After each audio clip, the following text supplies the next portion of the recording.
Hi everyone, मेरा नाम है अर्शम शाह, चुका हूँ फिर से एक नए वीडियो के साथ। तो भाई जी बनाने लेक्चर नंबर 6 जिसका मैं एटॉमिक स्ट्रक्चर का, जिसको बेसिक्स लेके एडवांस से पढ़े थे, हर चीज डिटेल में पढ़े थे। सारा जेएमएस का सिलेबस, सारा जी एडवांस का सिलेबस, सब कुछ, सारा जेएमएस का क्वेश्चन, सारा जी एडवांस का क्वेश्चन एक सिस्टमेटिक वे में एक अच्छे तरीके से बात करें फिजिकल केमिस्ट्री की। हम इनकी थ्योरी को एकदम क्रश करके पढ़ रहे थे ताकि हमारे जी एडवांस के क्वेश्चन एकदम फ्लो में बनने लगे। और हाँ, लेक्चर देखने के बाद 15 क्वेश्चन आपको जे के पीवाईक्यूज, जेएमएस और जी एडवांस के पीवाईक्यूज दिए जाएंगे, टफ से टफ 2000 से लेकर 2018 तक, 2020 तक। पीवाईक्यूज मैक्सिमम पीवाईक्यूज रहेंगे डिस्क्रिप्शन में, आप चेकआउट करना, वो हो जाएंगे सॉल्व। और उसके बाद 2020 से लेकर 2026 तक वो सारे पीवाईक्यूज मैं क्लास में ही करा दूंगा, ठीक है। तो बाकी अच्छे से डिस्कशन चल ही रहा था और हम आज पहुंच चुके हैं लेक्चर नंबर 6 तक, ठीक है भैया। हमने कहा बोर्स एटॉमिक थ्योरी को आपने देखा ही होगा कि मैंने किस तरीके से पढ़ा है, एक स्टोरी फॉर्म में, कि मीन्स मैंने सीक्वेंस पढ़ा कि हाँ उस टाइम क्या क्या हुआ था, किस तरीके से हुआ था, और सर ने ये निकाला और ये किया। मीन्स जो भी अपना थ्योरी था उनकी थ्योरी को मैंने डिस्कस किया, डिटेल में अच्छे से पढ़ाया आपको। मीन्स एक उनकी थ्योरी को एकदम क्रश करके पढ़ाया। जितने न्यूमेरिकल्स हैं वो से बड़े क्वेश्चन हम चंदों में कर रहे थे, चंद मिनट में कर रहे थे, मिनट क्या भाई सेकंड में कर ले रहे थे। जो कि फॉर्मूले से बड़े बड़े फॉर्मूले याद करने पड़ते थे, हम उनको अवॉइड करके एक अच्छे लेवल के क्वेश्चन हम बिना फॉर्मूलों के कर ले रहे थे। हाँ, और मजे तरीके से मजा भी आ रहा था, एक सॉल्व करने में मजा भी आ रहा था और एक इंटरेस्ट भी आ रहा था कि हाँ भाई इस तरीके से पढ़ना चाहिए, ठीक है ना। जो पढ़ाने का तरीका है वो थोड़ा सा मेरा अलग है, इस अच्छा है, मेरे हिसाब से अच्छा है। बाकी आप लोग कहते हो कि ठीक है, तो मैं उसी तरीके से पढ़ाता हूँ। फिर आज हम लोग पहुंच चुके हैं क्या, लेक्चर नंबर 6 तक। इसमें हम क्या पढ़ेंगे, मैंने कहा इसमें हम पढ़ेंगे स्पेक्ट्रम को। अब बात ये आती है ना कि जो कि अब स्टोरी स्टार्ट कहाँ से हुई थी। स्टोरी स्टार्ट हुई थी कि हमारे रदरफोर्ड सर से। अब उन्होंने अपना रदरफोर्ड मॉडल दिया था, क्या कहते हैं, रदरफोर्ड मॉडल दिया था। उन्होंने कहा कि इलेक्ट्रॉन घूमता रहता है इस इलेक्ट्रॉन के पास। तो उसी में मैक्सवेल सर ने अपना ऑब्जेक्शन रख दिया कि भाई ऐसा तो होता नहीं है, क्योंकि अगर इलेक्ट्रॉन रिवॉल्व करता तो वो एक टाइम के बाद एनर्जी रेडिएट करते करते वो बीच में जाके गिर जाता। तो उसी को डिफाइन करते करते करते करते हमारे रदरफोर्ड सर, बोर्स सर आए। तो बोस सर ने कहा कि कोई बात नहीं रदरफोर्ड, मैं तुम्हारी जो थ्योरी है मैं उसी को करूंगा, बस थोड़े से अलग तरीके से करूंगा प्रपोज को। उसी थ्योरी को प्रपोज करूंगा मैं भी, बस थोड़ा सा अलग तरीके से करूंगा। मैं एक नए नए कॉन्सेप्ट बीच में ला दूंगा और बीच बीच में मैं मैथमेटिकल कॉन्सेप्ट ला दूंगा। ये सब चीजें मैंने बताई थी आपको, ठीक है ना, इसलिए मैं थोड़ा सा फास्ट बोल रहा हूँ। अब ये बात ये आती है कि उन्होंने क्या कहा, उन्होंने स्टेशनरी ऑर्बिट का कॉन्सेप्ट दे दिया। अब उन्होंने कहा कि जो इलेक्ट्रॉन नाचते रहते हैं ना, वो एक फिक्स स्टेशनरी ऑब्जेक्ट, फिक्स कहते हैं, फिक्स स्टेशनरी ऑर्बिट में नाचते हैं। अब ये ऑर्बिट के अंदर जो इलेक्ट्रॉन रहते हैं ये अपना क्या कहते हैं, एनर्जी रेडिएट नहीं करते हैं, और एनर्जी रेडिएट नहीं करते हैं तो वो बीच में जाके गिरते नहीं।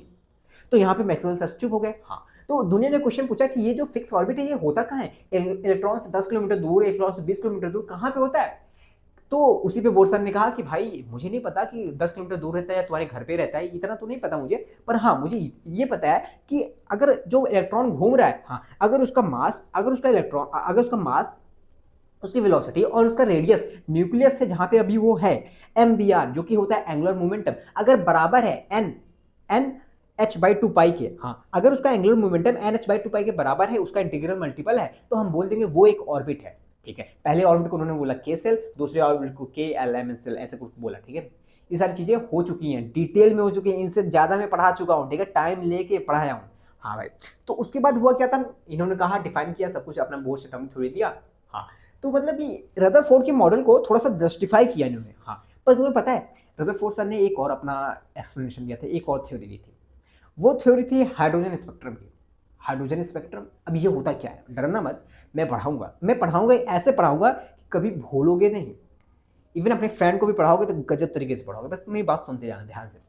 अब क्या कहते हैं, रदरफोर्ड सर ने उस टाइम पे एक अपना और थ्योरी दिया था हाइड्रोजन स्पेक्ट्रम का। हाँ, इसको भी, अपनी थ्योरी को भी एक्सप्लेन नहीं कर पाए थे क्या रदरफोर्ड सर। उन्होंने दे तो दिया था पर एक्सप्लेन नहीं कर पाए।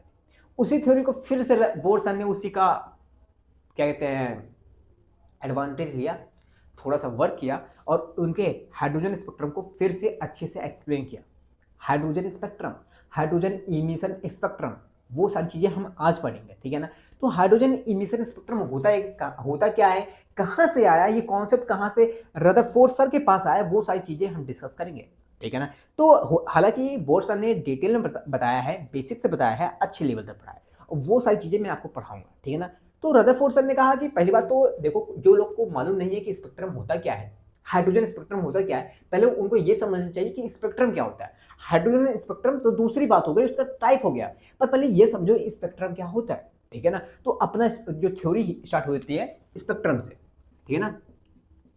स्पेक्ट्रम, अब स्पेक्ट्रम होता क्या है, अब देखो, अब वही सब जो बोर्ड सर ने दिया वही सारी चीज़ें हम समझाएंगे, अच्छे से समझाएंगे, और उसी के बाद हम हाइड्रोजन स्पेक्ट्रम में जंप मारेंगे, समझेंगे, डिटेल में समझेंगे। सारी जो सीरीज होती हैं, Balmer Lyman, Balmer, Paschen, Brackett, Pfund, Humphreys, जो भी सीरीज होती है वो सारी चीज़ें हम डिटेल में पढ़ेंगे। और ऐसा पढ़ाऊंगा कि अगर आप क्लास 11 में पढ़े भी थे तो नहीं पढ़े होगे ये सब चीज़ें, कुछ ना कुछ आपको नया जरूर मिलेगा, मैं गारंटी कहता हूँ। मैं ये नहीं कहता हूँ कि मैं किसी से अच्छा पढ़ाता हूँ, पर मैं ये जरूर कहूँगा कि आप मेरे लेक्चर देख रहे हो तो कुछ ना कुछ चीज़ें आप जरूर नया पाओगे, ठीक है ना। तो स्टार्ट करते हैं। मैंने कहा कि तुमने कभी इंद्रधनुष देखा है? हाँ भैया हमने इंद्रधनुष देखा है। हाँ भैया हमने रेनबो देखा है। मैंने कहा रेनबो देखा है ना? हाँ। मैंने कहा जब तुम रेनबो देखते हो, हाँ, तो क्या वो रेनबो, पहली बात तो वो रेनबो क्या किसी ने बनाया होता है? क्या वो रेनबो आर्टिफिशियल होता है? नहीं भैया वो आर्टिफिशियल तो नहीं होता है, वो नेचर की लाइट होती है, जो सनलाइट होती है उसी की वजह से बनता है। हाँ, बारिश होती है और उसके बाद जो सनलाइट होती है उसी की वजह से बनता है भैया, जो नेचुरल सोर्स होते हैं भैया उसी की वजह से तो बनता है भैया रेनबो। मैंने कहा अच्छा रेनबो यही सब जानते हो? हाँ। क्या और जानते हो? हाँ भैया हम और ये जानते हैं कि भैया जो रेनबो होता है भैया उसमें कई सारे कलर्स होते हैं। मैंने कहा वो कलर्स होते हैं? हाँ भैया उनके कई सारे कलर्स होते हैं। मैंने कहा कलर्स होते हैं क्या मतलब है?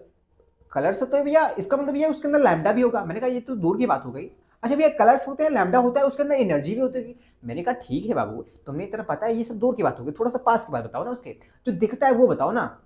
भैया दिखता तो ये है कि जो रेनबो रहता है ना भैया, हाँ, उसका एक कलर, फिर दूसरा कलर, फिर तीसरा कलर, फिर चौथा कलर, फिर पांचवा, छठवा, जितने भी कलर होते हैं भैया, जितने भी कलर होते हैं ऐसे ही आपस में भैया इतने मिक्स रहते हैं, पता ही नहीं चलता कौन सा कलर कहाँ पे खत्म हो रहा है, कौन सा कलर कहाँ पे खत्म हो रहा है, पता ही नहीं चलता भैया। हाँ मैंने कहा ठीक है। तो भैया वो क्या है? मैंने कहा एक टाइप का स्पेक्ट्रम है वो भी। क्या मतलब भैया स्पेक्ट्रम? मैंने कहा स्पेक्ट्रम को मतलब तुम ये समझ सकते हो, एक ऐसा फोटोग्राफिक प्लेट, जैसे कि हम समझते हैं कि हमारे एक मान लो एक इंट्रो कॉपी हुई, इंट्रो पेज हुआ। अब इस इंट्रो पेज में हमारे बारे में लिखा रहता है ना। हाँ, एक ऐसा फोटोग्राफिक प्लेट भी होता है, एक ऐसा फोटोग्राफिक प्लेट भी होता है, उस तरीके से तुम इमेजिन करो, एक ऐसा फोटोग्राफिक प्लेट होता है, ठीक है ना। हाँ, कैसा भी समझ लो। हाँ, इस फोटोग्राफिक प्लेट के अंदर हमारा इंट्रो नहीं लिखा होता, इस फोटोग्राफिक प्लेट के अंदर वो लाइट जो आती है ना, हाँ, जो स्पेक्ट्रम वो बनाता है, जो लाइट रहती है, जो फोटोन निकलते हैं उसके बारे में, उसके लैम्डा निकालता है, उसकी एनर्जी के बारे में बताता है। वो जो एक प्लेट रहता है उसे हम फोटो क्या कहते हैं उसे यार, मैं भूल गया, वर्ड ही भूल गया मैं जो बोला वही, ठीक है ना। हाँ ठीक है ना। तो एक ऐसा चीज जो बताता है हम उसी को बोल देते हैं स्पेक्ट्रम। जिस तरीके से हमारा रेनबो हो गया, हाँ, रेनबो भी एक तरीके से बैंड ऑफ कलर है जिसके अंदर एनर्जीज होंगी, जिनके अंदर लैम्डा होगा, वो क्या होगा, एक स्पेक्ट्रम होंगे।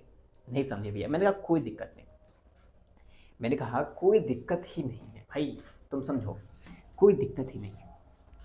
अभी मैं डिटेल में बताऊँ। मैंने कहा स्पेक्ट्रम दो टाइप के हो सकते हैं। पहली बात तो ये बताओ, मैंने कहा रुको यार, स्पेक्ट्रम दो टाइप के हो सकते हैं, एक based on the source, source के बेस पे एक हो सकता है, बेसिस ऑन द सोर्सेस, और एक हो सकता है ओरिजिन के बेस पे, ओरिजिन के बेस पे। सोर्स के बेस पे एक दो हो सकते हैं, कॉन्टिन्यूअस कॉन्टिन्यूअस कॉन्टिन्यूअस स्पेक्ट्रम, और एक हो सकते हैं डिस्क्रीट स्पेक्ट्रम, डिस्क्रीट स्पेक्ट्रम।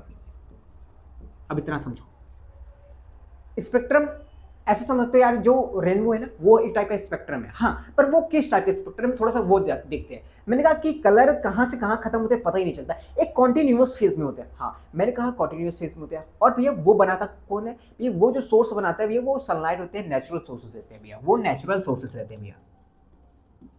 हाँ, वो नेचुरल सोर्सेज रहते हैं, जैसे कि सनलाइट हो गया।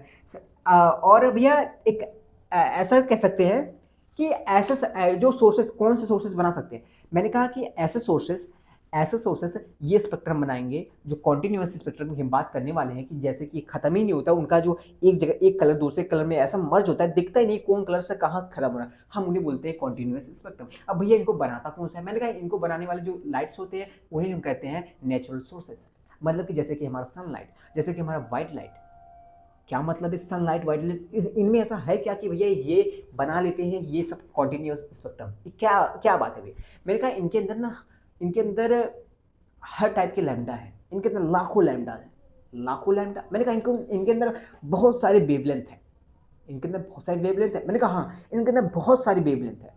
और जब बहुत सारे वेवलेंथ रहते हैं, जिस तरीके से हमने अभी क्या पढ़ा था, हम ऐसा समझ सकते हैं इनके अंदर इतना वेवलेंथ है, 0.1 0.2 0.3 0.4 0.5 6 7 8 9 10 1 1.1, 1.2, 1.3, 1.4, 1.5, इनका क्या कहते हैं इतना लैम्डा रहता है। हाँ, इनका वेवलेंथ बहुत रहता है, इनके पास बहुत सारे वेवलेंथ रहते हैं, बहुत सारे वेवलेंथ रहते हैं। जब उनको हम फोटोग्राफिक प्लेट में रखते हैं तो वो लैम्डा इतने मर्ज हो जाते हैं, इतने पास पास हो जाते हैं कि ऐसा लगता है कि ये कॉन्टिन्यूअस है।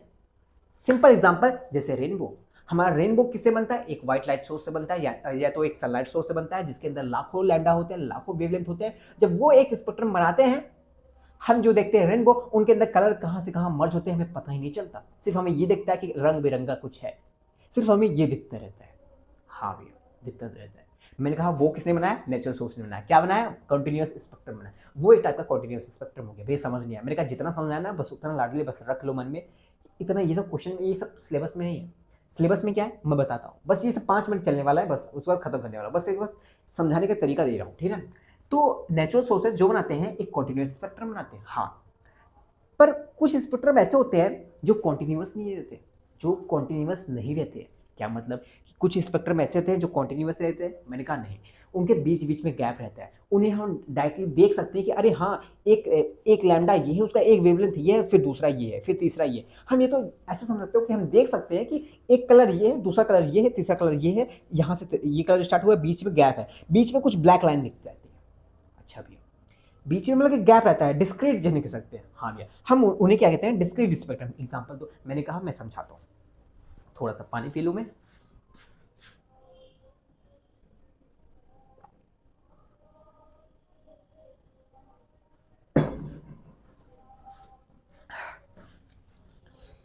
मैंने कहा डिस्क्रीट फर्दर दो टाइप के हो सकते हैं, दो टाइप के होते हैं, हो सकते नहीं है भाई।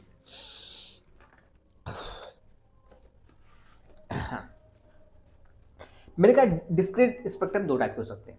अब ये स्पेक्ट्रम दो टाइप के हो सकते हैं, मैंने कहा हाँ। अब इसका मतलब समझ सकते हो ना, जो कॉन्टिन्यूअस नहीं हुए वो डिस्क्रीट हुए। डिस्क्रीट मतलब बीच बीच में गैप हुए। अब ये फर्दर दो टाइप के हो सकते हैं। एक होते हैं बैंड स्पेक्ट्रम, बैंड स्पेक्ट्रम। एक होते हैं हाइड्रोजन लाइन स्पेक्ट्रम, या तो line spectrum, line spectrum. Discrete spectrum दो टाइप के हो सकते हैं, एक बैंड स्पेक्ट्रम, एक लाइन स्पेक्ट्रम। क्या मतलब भैया? मैंने कहा जब जो ऐसे ऐसे लाइट सोर्सेस, हाँ ऐसे लाइट सोर्सेस, ऐसे लाइट सोर्सेस, ऐसे लाइट सोर्सेस, तो क्या हुआ? मैंने कहा जो कि बनाते तो हैं, बनाते तो हैं, उनके पास बहुत सारे लैम्डा रहते हैं, बहुत सारे वेवलेंथ रहते हैं। पर जब वो फोटोग्राफिक प्लेट पर छपते हैं, हाँ जब फोटोग्राफिक प्लेट हम जिसे हम स्पेक्ट्रम बोलते हैं, जब उस पर छपते हैं तो हम देखते हैं बीच बीच में कुछ गैप रह जाते हैं। तो मतलब कि बीच बीच में कुछ गैप रह जाते हैं, जैसे कि बीच बीच में कुछ गैप रह जाते हैं। अगर मैं एक बैंड स्पेक्ट्रम को शो करूं, अभी मैं इनको एक एक करके पढ़ा देता हूं अच्छे से, 5-6 मिनट लगेंगे, मैं डिटेल में बता दूंगा। बैंड स्पेक्ट्रम ऐसे बनता है, मीन्स जिसमें थोड़ा सा कलर तो हो पर बीच में थोड़ा सा गैप हो, फिर से कलर तो हो फिर बीच में गैप हो, ऐसे रहते हैं band spectrum. Hydrogen line spectrum क्या होता है? मैंने कहा हाइड्रोजन लाइन स्पेक्ट्रम सिर्फ जो सॉरी लाइन स्पेक्ट्रम जो सिर्फ उसमें लाइन लाइन लाइन लाइन, इनके बीच में गैप फिक्स रहता है, इनके बीच में गैप रहता है और गैप फिक्स रहता है। पहली बात तो ये डिस्क्रीट स्पेक्ट्रम आ गया। और डिस्क्रीट में एक लाइन स्पेक्ट्रम होता है जो एक बैंड स्पेक्ट्रम होता है। बैंड स्पेक्ट्रम थोड़े से मोटे मोटे होते हैं, मोटे मोटे कई सारी लाइन्स मोटे मोटे मिल जाते हैं, उन्हें हम बैंड स्पेक्ट्रम बोल देते हैं। और जो लाइन लाइन होते हैं उन्हें हम लाइन स्पेक्ट्रम बोल देते हैं। ठीक है भैया, जैसे कि हम देख सकते हैं कि अगर मान लो स्पेक्ट्रम बन रहा है, बिग की ओर बन रहा है, मान लो कोई भी कलर है, वायलेट ले लो, ब्लू ले लो, जो भी कलर बन रहा है, बीच बीच में ये मोटे मोटे एकदम स्ट्रिप बने हो, स्ट्रिप, हाँ उस टाइप के स्पेक्ट्रम समझ सकते हो, पर बीच में गैप हो, कुछ बीच में गैप्स हो, हम इन्हें डिस्क्रीट स्पेक्ट्रम में डाल देंगे। ठीक है भैया। लाइन स्पेक्ट्रम, मैंने कहा लाइन स्पेक्ट्रम जो सिंगल सिंगल लाइन से बनी हो। और यही लाइन स्पेक्ट्रम में एक एग्जाम्पल आता है हाइड्रोजन लाइन स्पेक्ट्रम। क्या मतलब? मैंने कहा जो बैंड स्पेक्ट्रम होते हैं वो मॉलिक्यूलर सैंपल्स बनाते हैं, जो मॉलिक्यूल जो रहते हैं हमारे मॉलिक्यूल, जैसे कि MgCl2, हाँ ये सब जो जो भी होते हैं, ये जो सैंपल होते हैं, ये जो सैंपल होते हैं मॉलिक्यूलर सैंपल, वो हमारे बैंड स्पेक्ट्रम बनाते हैं। और जो हमारे एटम्स होते हैं, जो सिंगल सिंगल जो एटम सैंपल होते हैं, एटम जैसे कि हाइड्रोजन लाइक सैंपल, जो मीन्स हाइड्रोजन जो हो गया, हाइड्रोजन एटम, हाँ वो बनाता है क्या? हमारा लाइन स्पेक्ट्रम, जो कि लाइन बनाता है, मीन्स क्या बोल सकते हैं? Hydrogen line spectrum. अगर हम हाइड्रोजन के बारे में पढ़ेंगे तो हाइड्रोजन लाइन स्पेक्ट्रम बोल देंगे। और इसी में हमारा क्या आता है? हाइड्रोजन लाइन स्पेक्ट्रम आता है, जिसको हमें पढ़ना है डिटेल में।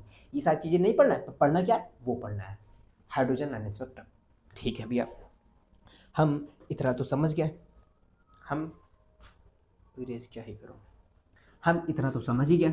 हाँ भैया, मैंने कहा कि अब ओरिजिन के बेसिस पे दो और हो सकते हैं। मैंने कहा कौन कौन से? मैंने कहा एक हो सकता है एब्जॉर्प्शन, जॉर्प्शन, एक हो सकता है इमिशन, एक हो सकता है एब्जॉर्प्शन स्पेक्ट्रम, एक होता है इमिशन स्पेक्ट्रम। अब ये क्या है, एब्जॉर्प्शन क्या है, इमिशन क्या है, मैं बताता हूँ।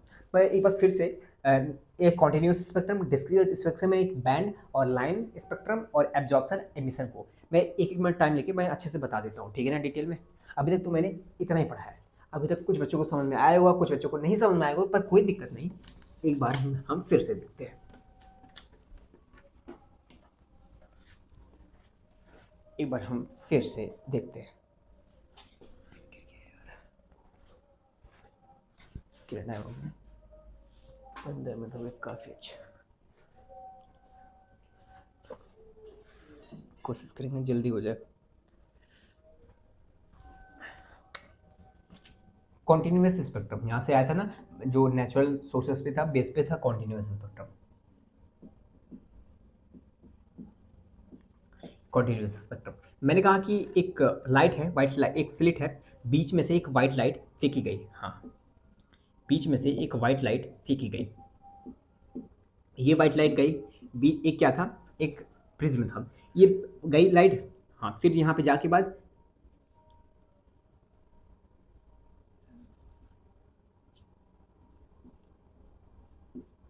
ऐसे करके मैं बना दे रहा हूँ, ठीक है ना। ये कई सारी लाइट में फैल गए। अब यहाँ पे ये एक प्लेट था, हाँ, एक फोटोग्राफिक प्लेट थी, जिसमें हम ये सारी लाइट जाके छप गए, उसी को बोल देते हैं फोटोग्राफिक प्लेट। हम जब यहाँ पे देखते हैं ये फोटोग्राफिक प्लेट को, जब पढ़ते हैं, इन प्लेटों में ऐसे ऐसे करके बहुत सारी चीज़ें लिखी थी। बहुत क्लोज क्लोज कॉन्टिन्यूस थे, एकदम कॉन्टिन्यूस थे, कॉन्टिन्यूस कॉन्टिन्यूस कॉन्टिन्यूस। वेब ग्योर, शायद यही होता है ना स्पेलिंग, वेब ग्योर। देख लेना, इनके बीच में कोई गैप नहीं थी, ठीक है, इनके बीच में कोई गैप नहीं थी। ये व्हाइट लाइट आई, एक बहुत सारी व्हाइट लाइट आई, बहुत सारी लाइटों में फैल गई। अब वो जब लाइट में फैल गई, किसमें फैली है, वेब ग्योर में। अब वेब ग्योर में जब हम उसको फोटो क्या कहते हैं, इसने जब देखा, मैं भूल जाता हूँ नाम। हाँ, जब मैंने इसमें देखा, तो इसमें देखा कि ये एक कॉन्टिन्यूस स्पेक्ट्रम बनाता है, ठीक है भाई, बस इतना ही हमें पढ़ना था, और कुछ है ही नहीं, ये सब सिलेबस में भी नहीं है भाई, बस समझा रहा हूँ। और उसके बाद मैंने क्या कहा, बैंड स्पेक्ट्रम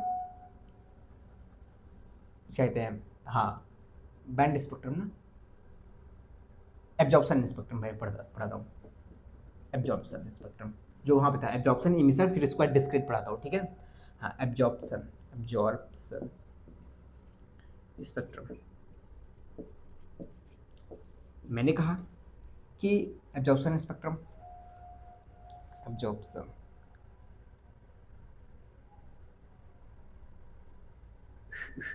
इसको किस तरीके से बताऊँ। मैंने कहा कि एक NaCl सॉल्यूशन ले ले। एक काम करते हैं ना, एक लाइन से समझाते हैं, फिर एक चीज़ और बता दूँ। फिर बैंड स्पेक्ट्रम ले लेते हैं पहले।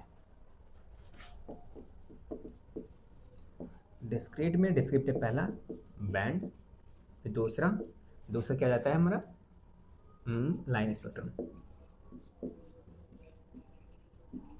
बैंड स्पेक्ट्रम क्या होता है, मैंने कहा कुछ ऐसा कुछ फोटोग्राफिक प्लेट्स होता है, जिसमें कुछ ऐसे ऐसे बैंड्स बने रहते हैं। हाँ, ऐसे ऐसे कुछ बैंड्स बने रहते हैं। इसको बनाता कौन है, इसको बनाते हैं मॉलिक्यूलर सैंपल बनाते हैं, मॉलिक्यूलर सैंपल बनाते हैं, जैसे कि MgCl2, जैसे कि NaCl, जो भी मॉलिक्यूलर सैंपल होते हैं वो इसको बनाते हैं। और लाइन स्पेक्ट्रम क्या होता है, मैंने कहा line spectrum single single line रहते हैं। हाँ भैया, सिंगल सिंगल लाइन रहते हैं, इनके बीच में जो गैप्स रहते हैं, हाँ, ये ब्लैक डार्क गैप रहते हैं, इनको डार्क स्पेस बोला जाता है, ठीक है ना। हाँ, बाकी इनको बैंड बोला जाता है, ठीक है भैया। में लाइन है, इसको क्या बनाते हैं, एटॉमिक सैंपल बनाते हैं, जैसे कि हाइड्रोजन हो गया, एटॉमिक सैंपल बनाते हैं, ठीक है ना भैया। हाँ, मेरा इतना क्लियर हो गया। हाँ, कंटिन्यूस हो गया, डिस्क्रीट हो गया, डिस्क्रीट में हमारा बैंड स्पेक्ट्रम और लाइन स्पेक्ट्रम हो गया, इतना क्लियर। और इसी में हमारा क्या होता है, एटॉमिक सैंपल में हमारा जो हाइड्रोजन भी होता है, एक टाइप का एटम होता है, वो जो एटॉमिक सैंपल बनाता है, हम उसके जो स्पेक्ट्रम बनते हैं, मैं वो पढ़ाने वाला हूँ। बोर सर ने उसको वेरीफाई किया था, मीन्स बोर सर ने उसको अच्छे से डिटेल में बताया था। उन्होंने अपनी थ्योरी हाइड्रोजन स्पेक्ट्रम में दिया था, तो मैं वो एक्सप्लेन करूँगा, ठीक है ना।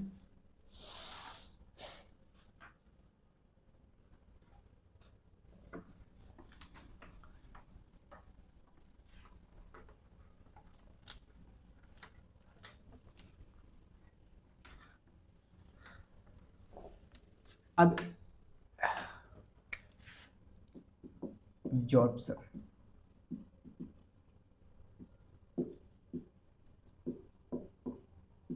अब जॉब्स का स्पेक्ट्रम, अब इसको कैसे समझते हैं?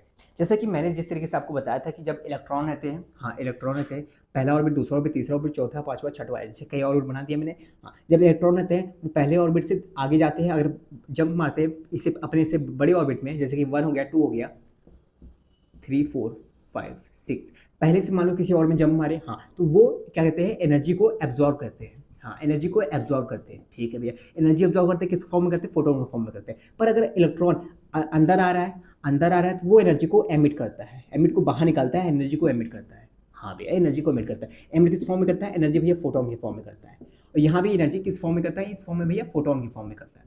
हाँ भैया, मैंने कहा दोनों फॉर्म में फोटोन कर रहा है। हाँ, मैंने कहा बस दोनों जब एब्जॉर्ब करेगा, जो स्पेक्ट्रम बनाएगा उसे हम बोल देंगे एब्जॉर्प्शन स्पेक्ट्रम, और जो एमिट करेगा, जो स्पेक्ट्रम बनाएगा उसे बोल देंगे एमिशन स्पेक्ट्रम।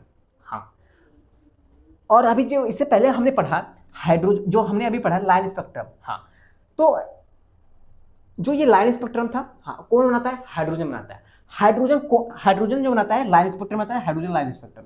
पर वो हम उसका कौन सा स्पेक्ट्रम पढ़ेंगे, जब हाइड्रोजन का एटम हम पढ़ेंगे, जब हाइड्रोजन का एटम के अंदर पढ़ेंगे तो उसके अंदर तो हमें इलेक्ट्रॉन पढ़ना पड़ेगा, जो उसका एक इलेक्ट्रॉन होगा, जंप करेगा, अंदर आएगा। हाँ, तो वो हाइड्रोजन जो लाइन स्पेक्ट्रम बनाएगा, हाँ वो तो जंप करेगा, अगर मान लो जंप करेगा तो एब्जॉर्ब करेगा एनर्जी, तो एब्जॉर्प्शन स्पेक्ट्रम बनाएगा, और अगर एमिट करेगा एनर्जी तो एमिशन स्पेक्ट्रम बनाएगा। हाँ, तो वो कौन सा पढ़ना पड़ेगा, मैंने कहा जब वो जो लाइन स्पेक्ट्रम हाइड्रोजन बनाता है, जब वो इलेक्ट्रॉन को ऊपर से लेके नीचे जंप करेगा, जो यानी कि एमिट करेगा एनर्जी, यानी कि जो एमिशन स्पेक्ट्रम बनाएगा, हम उस स्पेक्ट्रम को पढ़ेंगे, हम उस स्पेक्ट्रम को पढ़ेंगे। आई थिंक क्लियर हो गया था ना?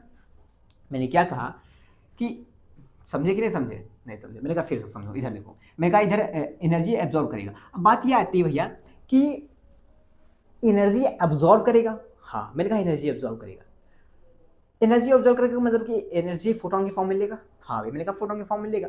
भैया वो फोटोन तो अंदर चले जाएगा। हाँ, मैंने कहा हाँ अंदर चले जाएगा। वो फोटोग्राफिक प्लेट में दिखेगा कैसे, वो फोटोग्राफिक प्लेट में दिखेगा कैसे? बात तो ये भी है कि कैसे उसे हम छापेंगे फोटोग्राफ। ये बात ये आती है भैया, जो इसका एनर्जी है ये बाहर एनर्जी आएगा, एमिट करेगा बाहर, हाँ बाहर निकालेगा, हम उसको फोटोग्राफिक प्लेट पे छाप लेंगे और हम बोल देंगे, उसके स्पेक्ट्रम को पढ़ लेंगे, अच्छे से समझा देंगे, एक्सप्लेन कर देंगे। पर ये तो एनर्जी अंदर ले रहा है, इसके बारे में कैसे करेंगे भैया? ये एब्जॉर्प्शन स्पेक्ट्रम जो आता है भैया, इसके बारे में कैसे पढ़ेंगे? हाँ, बात आनी चाहिए ना मन में। हाँ भैया, बात तो आई।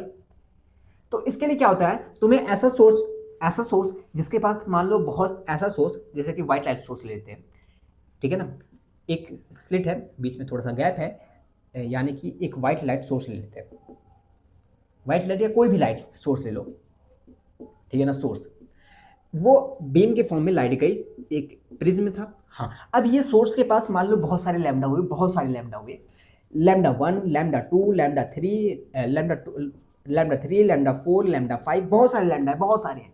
समझ सकते हो, ये एक व्हाइट लाइट है, व्हाइट लाइट मतलब व्हाइट लाइट पर बहुत सारे हैं। अब जरूरी नहीं कि जो एब्जॉर्प्शन स्पेक्ट्रम है उनको व्हाइट लाइट फॉर्म नहीं कर सकते, जरूरी नहीं कि जो एमिशन स्पेक्ट्रम है व्हाइट लाइट फॉर्म नहीं कर सकती, कर सकती है, पर इनका जो डिफरेंशिएशन जिस तरीके से किया गया वो तरीका मैं बता रहा हूँ। अगर मान लो एक व्हाइट लाइट हुई, हाँ व्हाइट लाइट को एक बीम के फॉर्म में अगर प्रिज्म में डाला गया, हाँ, और इनके बीच में, हाँ इनके बीच में एक मान लो NaCl का सोल्यूशन डाल दिया गया, हाँ NaCl का सोल्यूशन, इनके बीच में एक NaCl सोल्यूशन डाल दिया गया, मीन्स रख दिया गया, इनके बीच से ये बीम वाली लाइट पास होगी, हाँ इस सोल्यूशन के बीच में से पास होगी और फिर जाके यहाँ पे गिरेगी, हाँ ये इस प्रिज्म में गिरेगी और इस प्रिज्म में जाके गिरेगी और यहाँ पे फैल जाएगी और एक फोटोग्राफिक प्लेट होगा, इसी पे छप जाएगी और इसी को हम पढ़ लेंगे, ठीक है भैया। पर इसका रिलेशन इससे समझ नहीं आ रहा। मैंने कहा बाबू NaCl के मान लो कि ये जो व्हाइट लाइट सोर्स है, ये जो भी सोर्स है, इसके अंदर बहुत सारे लैम्डा है, lambda 1, lambda 2, lambda 3, lambda 4, lambda 5, बहुत सारे लैम्डा है, ठीक है। वो पता है जब वो जाएगी, वो लैम्डा का जो लाइट होगा बहुत, जिसके अंदर बहुत लैम्डा होंगे, वो जो सोर्स की लाइट होगी एक बीम के फॉर्म इस NaCl से पास करेगी, तो ये NaCl पता है, NaCl अपने हिसाब से कुछ लैम्डा एब्जॉर्ब कर लेता है, अपने हिसाब से कुछ लैम्डा एब्जॉर्ब कर लेता है। क्या मतलब एब्जॉर्ब कर लेता है? मैंने कहा हाँ, लैम्डा एब्जॉर्ब कर लेता है, जैसे कि लैम्डा मान लो कुछ भी, कोई भी लैम्डा, मान लो लैम्डा 5 एब्जॉर्ब कर लिया, इसने लैम्डा 5 को एब्जॉर्ब कर लिया। अगर ये लैम्डा 5 को बाहर नहीं निकलने देगा तो लैम्डा 1, लैम्डा 2, लैम्डा 3, लैम्डा 4 निकलेगा बाहर, इस पर टकराएंगे, पर लैम्डा 5 नहीं टकराएगा। लैम्डा 5 का जो फोटोन होगा वो नहीं टकराएगा, सिर्फ लैम्डा 1 का फोटोन, लैम्डा 2 का फोटोन, लैम्डा 3 का फोटोन, लैम्डा 5 का, लैम्डा 4 का फोटोन, बस 4 फोटोन जाके टकराएंगे, फिर वो बना देंगे क्या, अपना एक फोटोग्राफिक प्लेट पे अपना स्पेक्ट्रम बना देंगे। ठीक है, ये स्पेक्ट्रम कैसे होगा पता है, कैसे होगा भैया, मैंने कहा ये स्पेक्ट्रम ऐसे होगा कुछ,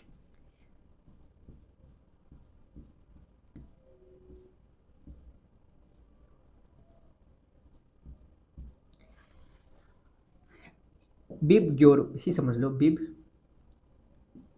ग्योर जो भी होगा, मैं अच्छे से बना नहीं पाया तो उसके लिए सॉरी। ये स्पेक्ट्रम ऐसे बना लेगा, पूरा स्पेक्ट्रम बनाएगा, कॉन्टिन्यूस बीच में बनाएगा, पर पता है बीच में कुछ गैप होंगे, ये बीच में जो गैप है ना, हाँ ये जो गैप है ना बीच में थोड़ा सा देखो ना गैप है, हाँ भैया ये थोड़ा सा गैप है, मैंने कहा ये जो थोड़ा सा गैप है ना, हाँ ये अप्रोक्सीमेटली येलो जो लाइट होता है ना, येलो कलर होता है उसके पास रहता है, यहाँ पे जो इस गैप में ये ब्लैक कलर रहेगा। हाँ हालांकि यहाँ पे लैम्डा 1, लैम्डा 2, लैम्डा 3, लैम्डा 4 आ जाने चाहिए थे, और यहाँ पे लैम्डा 5 आ जाने चाहिए, तो पर लैम्डा 5 यहाँ पे आया नहीं है। यहाँ पे लैम्डा 5 इस वजह से नहीं आया क्योंकि लैम्डा 5 को पहले से ही इस NaCl ने एब्जॉर्व कर लिया, और लैम्डा 5 को इसने पहले से एब्जॉर्व कर लिया, वो लैम्डा 5 यहाँ तक पहुंच नहीं पाया, इसी वजह से यहाँ पे क्या हो गया, ब्लैक आउट हो गया, मतलब यहाँ पे डार्क बन गया, यहाँ पे कॉन्टिन्यूअस यहाँ पे नहीं बन पाया, इसी वजह से यहाँ पे डिस्क्रीट हो गया। ठीक है ना, हाँ तो उसी तरीके से जब लाइट अंदर फेंकी जाती है, जब लाइट की सोर्स उस एटम पे यानी कि जो एनर्जी होता है उस एनर्जी को दिया जाता है, तो कुछ एनर्जी जो इलेक्ट्रॉन की जरूरत होती है, मतलब कि इस इलेक्ट्रॉन को कुछ एनर्जी चाहिए, कुछ फोटोन के फॉर्म में एनर्जी चाहिए। हाँ वो कहेगा यार मेरे पास इतनी सारी लाइट आ रही है, हाँ मुझे तो ऊपर जाना है, हाँ पर मुझे रिक्वायर है कुछ स्पेसिफिक लाइट, मुझे कुछ स्पेसिफिक लाइट चाहिए, जैसे कि 3.12 जैसे कि 3.14 लैम्डा का 3.14 EV का एनर्जी चाहिए, और उसी का तो लैम्डा चाहिए। अगर ये वाला लैम्डा, लैम्डा 1, लैम्डा 2 हमारे लैम्डा 1, लैम्डा 2, लैम्डा 3, लैम्डा 4 ये हमारे काम का नहीं है। लैम्डा 5 अगर मुझे मिल जाएगा ना तो मैं ऊपर चली जाऊंगी, मैं ऊपर चली जाऊंगी, हाँ मैं अपने आप को एक्साइट कर लूंगी, मैं पहले से लेके मैं किसी भी ऊपर चले जाऊंगी, मैंने किसी भी ऑर्बिट में जाएगा ऊपर तो ऊपर चला जाएगा, मतलब वो ये कहना चाहता है कि मेरी एनर्जी फिक्स है, मुझे बाहर निकलना है तो मुझे सिर्फ इतनी एनर्जी, फिक्स एनर्जी चाहिए।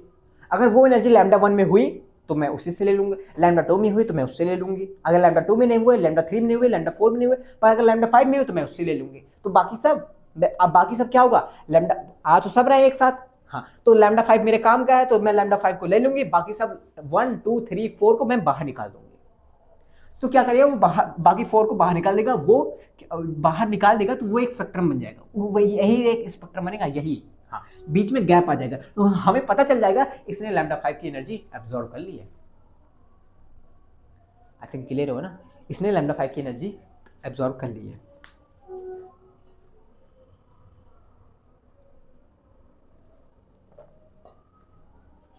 गाँव में ना यार शाम को बहुत धूप, दोपहर में तो बहुत धूप होती है, बहुत तेज आजकल गर्मी चल रही है, बहुत हालत ख़राब हो जाता है, पंखा भी नहीं चल रहा, पसीने पसीने हैं, ढंग से बोला भी नहीं जा रहा। आई थिंक इतना क्लियर हुआ। हाँ भैया मैंने कहा कि लैम्डा जो उसके काम का होगा वो एब्जॉर्ब कर लेगा, बाकी निकाल देगा, बाकी जो निकाल देगा वो ऐसा फोटोग्राफी प्लेट पे बन जाएगा, स्पेक्ट्रम बन जाएगा, इसी को मैंने बोल दिया एब्जॉर्प्शन स्पेक्ट्रम। हाँ भैया एब्जॉर्प्शन स्पेक्ट्रम बोल दिया आपने। जब मान लो पूरा चलाया, मान लो कुछ भी एब्जॉर्ब नहीं किया, वो बन गया कॉन्टिन्यूअस स्पेक्ट्रम। हाँ भैया बात तो सही है, कॉन्टिन्यूअस स्पेक्ट्रम बन गया, ठीक है। तो ये एब्जॉर्ब किया, कुछ जो लैम्डा एब्जॉर्ब कर लेता है इसी को हमें बोल देते हैं किस कैटेगरी में डाल दिया, इस एब्जॉर्प्शन स्पेक्ट्रम में डाल देते हैं, ठीक है। पर एक और आता है एमिशन स्पेक्ट्रम। अब एमिशन स्पेक्ट्रम क्या होगा, एमिशन स्पेक्ट्रम तो साफ है भैया, क्या साफ है भैया, मैंने कहा एमिशन स्पेक्ट्रम फोटोन तो निकालेगा, ऊपर से लेके नीचे कूदी मारेगा तो फोटोन निकालेगा, वही जो एनर्जी निकलेगी डायरेक्टली हम फोटोग्राफी प्लेट में हम देख लेंगे, नाप लेंगे कौन सी एनर्जी निकली है। हाँ भैया डायरेक्टली हम उसका स्पेक्ट्रम पता चल जाएगा, हमारा क्या हो जाएगा, एमिशन स्पेक्ट्रम हो जाएगा। हाँ भैया एमिशन स्पेक्ट्रम हो जाएगा। आई थिंक क्लियर हुआ। ये हमारा एब्जॉर्प्शन स्पेक्ट्रम, एमिशन स्पेक्ट्रम, इसको नोट्स में लिखने की जरूरत नहीं, पर एज अ कहानी तुम समझ सकते हो, बस कैटेगरी जैसा कि मैंने पहले बनाया था स्लाइड में, ऐसे ऐसे करके बस उतना लिख लो काफ़ी है यार, ठीक है ना, ठीक है भैया। हाँ ठीक है ना, तो एमिशन समझ में आया, हाइड्रोजन समझ में आया। हाँ अब चलते हैं हमारा मेन टॉपिक हाइड्रोजन स्पेक्ट्रम, ठीक है ना। हाइड्रोजन स्पेक्ट्रम जो कि लाइन स्पेक्ट्रम मिलता है, ठीक है ना, हाइड्रोजन लाइन स्पेक्ट्रम जिसे बोलते हैं, ठीक है। पर मैं उससे पहले कुछ समझाना चाहता हूँ कि जैसा कि मैं ये बोलना चाहता हूँ कि वो एक डिस्क्रीट हुआ, हाँ डिस्क्रीट स्पेक्ट्रम है। डिस्क्रीट में एक आया क्या, लाइन स्पेक्ट्रम। लाइन स्पेक्ट्रम मतलब क्या होता है कि वो लाइन लाइन लाइन लाइन बनाएगा, हाँ भी लाइन लाइन लाइन बनाएगा, हाँ भी इतना समझ में आता है, इतना हमें समझ में आता है, ठीक है। मैंने कहा ये क्या, कौन सा सैंपल बनाते हैं भैया, ये एटॉमिक सैंपल बनाते हैं, हाँ भी हमें पता चल गया है कि ये एक एटॉमिक सैंपल बनाते हैं, इतना तो हमें पता है, एटॉमिक सैंपल बनाते हैं, ठीक है। एटॉमिक सैंपल में जब बात आई हम हाइड्रोजन के बारे में, हाइड्रोजन के बारे में डिस्कस कर रहे हैं, तो उसका कुछ एनर्जी लेवल होता है। जैसे कि मान लो हाइड्रोजन हुआ, हाइड्रोजन के अंदर कुछ पहला ऑर्बिट, दूसरा ऑर्बिट, तीसरा ऑर्बिट, चौथा ऑर्बिट, पांचवा ऑर्बिट, छठवां ऑर्बिट, सातवां ऑर्बिट। हाँ, पहले ऑर्बिट की एनर्जी क्या होती है, पहले ऑर्बिट की एनर्जी 13.6 होती है। दूसरे क्या होती है, दूसरी की होती है 3.14 ईवी होती है, हाँ 1.51 ईवी, हाँ उसके बाद 0.85 ईवी ना, माइनस में ईवी, हाँ उसके बाद 0.54 ईवी, हाँ 0.38 ईवी, हाँ 0.28 ईवी। हाँ मैंने कहा हम स्पेसिफिक हम पढ़ेंगे किस हाइड्रोजन स्पेक्ट्रम में होता क्या है, मैं वो देखता हूँ। हाइड्रोजन स्पेक्ट्रम में ये होता है कि इलेक्ट्रॉन जंप मारता है, ऊपर से लेके नीचे कूदी मारता है। अच्छा, तो नीचे से लेके ऊपर मारेगा, मैंने कहा मारेगा नीचे से लेके ऊपर मारेगा तो वो एब्जॉर्प्शन स्पेक्ट्रम बनाएगा। पर ये सब चीजें में पढ़नी नहीं है, हमें पढ़नी है एमिशन स्पेक्ट्रम। मतलब ये ऊपर से नीचे जंप मारेगा तो एनर्जी एमिट करेगा, एनर्जी एमिट करेगा, वो एनर्जी एमिट करेगा तो डायरेक्टली फोटो वो बन जाएगा, स्पेक्ट्रम बन जाएगा। हाँ, वही स्पेक्ट्रम में पढ़ना है। अच्छा, जब वो स्पेक्ट्रम पढ़ा गया तो वही कुछ, जब वो स्पेक्ट्रम सर जी ने पढ़ा, हमारे बोर्ड सर ने पढ़ा, वही हमारे कुछ एनालिसिस दे दिए, कुछ बता दिया, ऑब्जर्वेशन दे दिया, बोला इसी को पढ़ लो, बस वही आता है, वही सारी चीजें हमें पढ़नी पड़ेगी किसमें, हाइड्रोजन स्पेक्ट्रम में, ठीक है भैया। तो एमिशन हो रहा है, एमिशन स्पेक्ट्रम, और इसमें जो देखोगे कि देखो कुछ फिक्स एनर्जी है। मतलब कि अगर पहले ऑर्बिट से लेकर दूसरे ऑर्बिट में जाना है, पहले ऑर्बिट से लेकर दूसरे ऑर्बिट में जाना है, हाँ क्या समझाना चाहते हो, समझ रहे हो ना। मतलब कि मैंने ये प्रूफ कर दिया कि ये एमिशन स्पेक्ट्रम बनाएगा, हाँ पर मैं ये प्रूफ करना चाहता हूँ कि ये लाइन स्पेक्ट्रम क्यों बनाएगा, ठीक है ना, लाइन स्पेक्ट्रम क्यों बनाएगा, ये कॉन्टिन्यूअस क्यों नहीं बना सकता, ये लाइन ही क्यों बनाएगा, ठीक है ना। जो मैं वो बताना चाहता हूँ। मैंने कहा 13.6 है, हाँ दूसरे ऑर्बिट की एनर्जी -3.4 है, हाँ ये जो इलेक्ट्रॉन है, हाँ ये इलेक्ट्रॉन है, हाँ ये बोल रहा है कि मुझे अभी मैं ऊपर जाना, किस बता रहा हूँ। अगर बोला कि अगर मुझे यहां से लेके ऊपर जाना है, यहां से लेके मुझे ऊपर जाना है, तो मुझे कोई भी एनर्जी नहीं चाहिए, मुझे एनर्जी तो चाहिए यहां से लेके मुझे ऊपर तक अगर एक्साइट करना है तो मुझे एनर्जी तो चाहिए, पर मुझे ऐसी वैसी एनर्जी नहीं चाहिए, मुझे कुछ फिक्स एनर्जी चाहिए, मुझे कुछ फिक्स लैम्डा चाहिए। वो लैम्डा हमेशा फिक्स रहेगा मेरे, अगर मैं 1 से लेकर 2 में जाऊंगी वो लैम्डा हमेशा फिक्स रहेगा, वो एनर्जी हमेशा फिक्स रहेगी। मैंने कहा वो एनर्जी है क्या, कह रहे हैं इसको दूसरे ऑर्बिट की एनर्जी से माइनस कर दो तो आ जाता है 13 कितना आ जाएगा, 10.2 ईवी आ जाएगा। कह रहा है 10.2 ईवी का, अब इसका कुछ लैम्डा भी होता है, लैम्डा 1 मान लेते हैं। कह रहा है लैम्डा 1 यानी कि 10.2 ईवी की एनर्जी दोगे ना, तभी मैं यहां से यहां जाऊंगी, तभी मैं यहां से लेके यहां तक जाऊंगी। मैंने कहा यहां से लेके यहां तक जाऊंगी तभी, कह रही हाँ। मैंने कहा कि चलो ठीक है, मेरे पास तो बहुत लैम्डा है, lambda 1, lambda 2, lambda 3, lambda 4, lambda 5, lambda 6, ऐसे लैम्डा 10, उसमें से एक लैम्डा डैश था। मैंने कहा तो मेरे पास बहुत सारे लैम्डा है, हाँ अगर बहुत सारे लैम्डा तुमने ऑब्जॉर्व, अगर तुम्हें यहाँ से लेकर ऊपर जाना है तो एनर्जी ऑब्जॉर्व करेगी, अगर तुमने बहुत सारे लैम्डा ऑब्जॉर्व कर लिए, हाँ बहुत सारे लैम्डा अगर तुमने ले लिए, हाँ बहुत सारे लैम्डा अगर ले लिए तुमने सारे, मतलब कि अगर तुमने ले लिए इसका मतलब है तुमने सारे लैम्डा ऑब्जॉर्व कर लिए। अगर तुमने सारे ऑब्जॉर्व कर लिए, हाँ अगर तुमने सारे ऑब्जॉर्व कर लिए, हाँ तो इसका मतलब ये है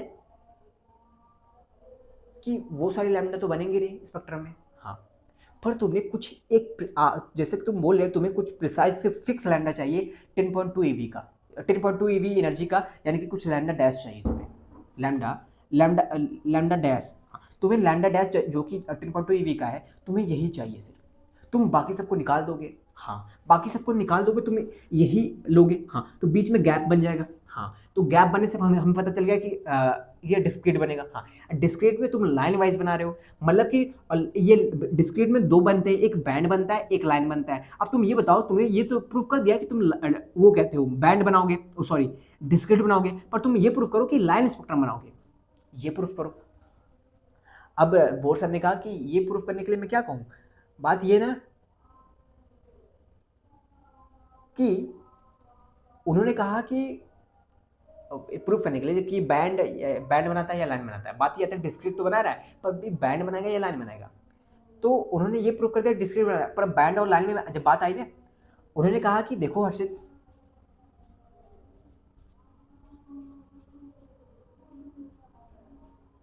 ये बैंड स्पेक्ट्रम है, ये लाइन स्पेक्ट्रम है। मैंने कहा हाँ ठीक है। कह रहे हैं इनके बीच का गैप फिक्स है, एक लैम्डा और दूसरे लैम्डा के बीच का गैप फिक्स है। मैंने कहा हाँ ठीक फिक्स है तो क्या हुआ। कह रहे हैं इनके बीच में जो लैम्डा गैप है वो गैप फिक्स है। मैंने कहा ठीक है।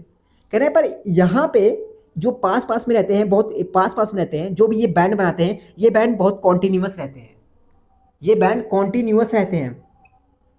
मैंने कहा कॉन्टिन्यूअस रहते हैं। कह रहे हैं हाँ ये बैंड कॉन्टिन्यूअस रहते हैं। मैंने कहा ठीक है सर तो क्या हुआ, ये कॉन्टिन्यूस। कह रहे वही तो बात है ना, यहाँ पे देखो, यहाँ पे कुछ फिक्स एनर्जी है, ये कॉन्टिन्यूअस नहीं है। अगर कॉन्टिन्यूअस होते, अगर ये बैंड स्पेक्ट्रम बनाते तो एक से दो के पास जो एनर्जी का होता है वो बहुत माइन्यूट डिफरेंस होता है। मतलब कि किसी दो के पास, किसी दो लेवल के पास जो एनर्जी का डिफरेंस होता है बहुत ही माइन्यूट होता। ऐसे दो तीन केस में, दो तीन ऑर्बिट के पास होता है, एनर्जी डिफरेंस बहुत माइन्यूट होता है। यानी कि वो बहुत लैम्डा 1, लैम्डा 0.1, लैम्डा 0.2, लैम्डा 0.3 ऐसे ऑब्जर्व करते हैं।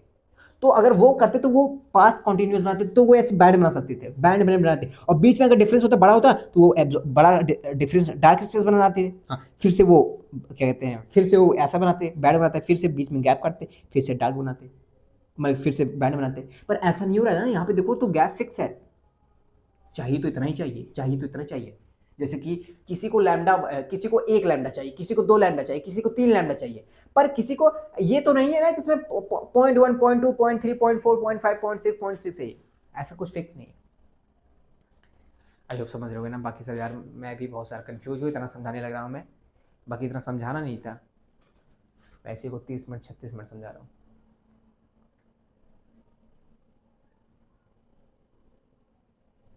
यार क्या बताऊँ।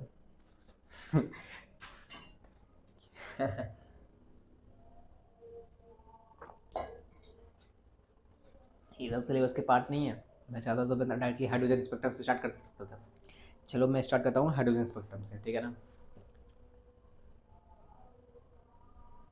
समझ में आया ना, मुझे बहुत कन्फ्यूज़न है यार, मतलब बहुत कन्फ्यूज़न है कि आप लोग समझे कि नहीं। और कुछ बच्चे समझेंगे, कुछ बच्चे नहीं समझेंगे, पर कोई दिक्कत नहीं, ये सब छोड़ो यार।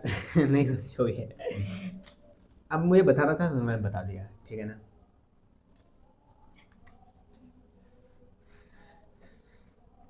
अगली बार मैं फिर से कभी पढ़ाऊँगा, मैं कोशिश करूँगा कोई आसान तरीका लाऊँ,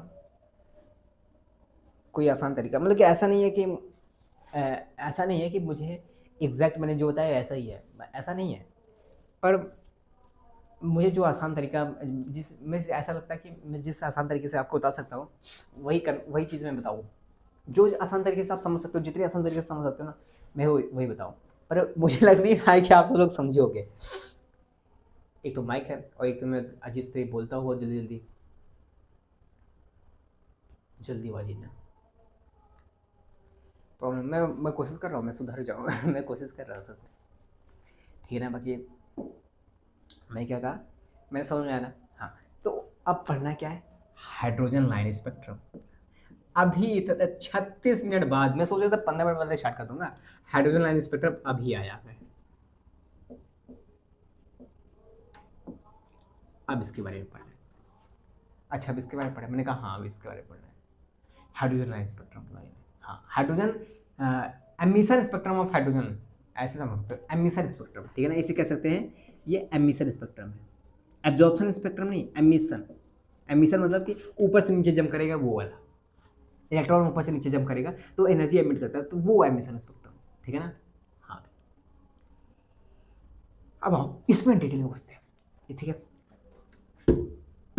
डिटेल में, हाँ डिटेल में मैंने कहा कि बहुत सारे ऑर्बिट होते हैं, बहुत सारे ऑर्बिट होते हैं, बहुत सारे ऑर्बिट होते हैं, बहुत सारे ऑर्बिट होते हैं।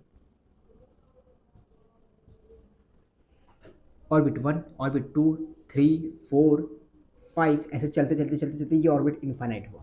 हाँ इनफाइनाइट हुआ। मान लो कि बहुत सारे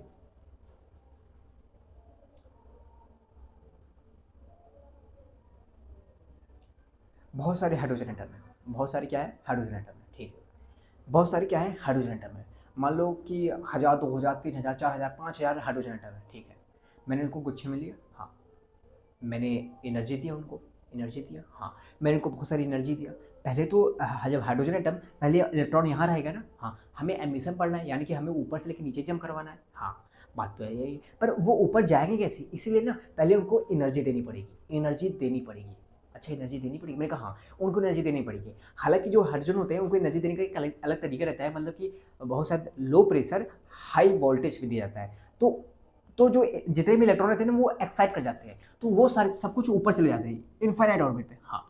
तो अगर अब इनफाइनाइट ऑर्बिट से, पता है, जब इनफाइनाइट ऑर्बिट से जब फिर से जब हटाया जाता है सब कुछ, जब जो दिया गया था करंट हाई वोल्टेज, वो जब हटाया जाता है तो ये फिर से क्या करते हैं, स्टेबल होने के लिए